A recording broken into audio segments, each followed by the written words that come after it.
Chika, uwi na si Mami. Dalan niyo sa remote. Uwi na si Mami ka. Guys, wala kasi kaming pasok.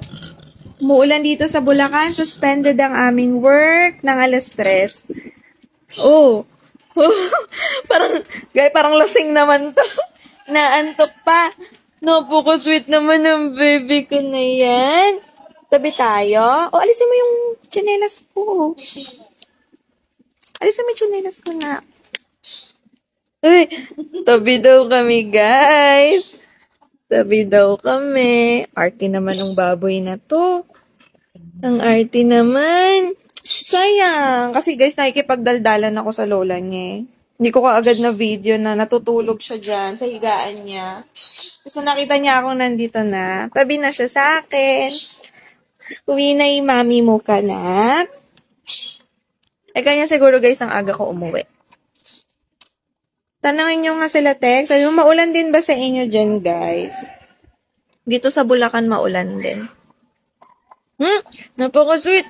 Napaka-sweet, napaka-lambing. Ay. Ay, ininay kanin mo.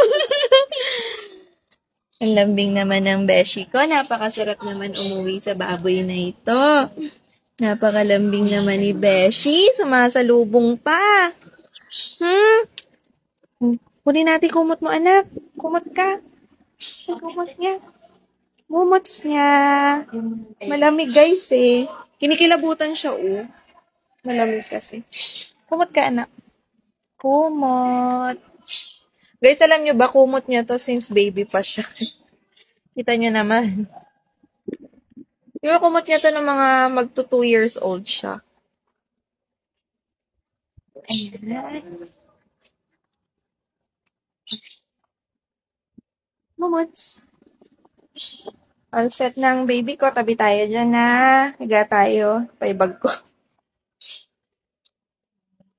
Bye, guys.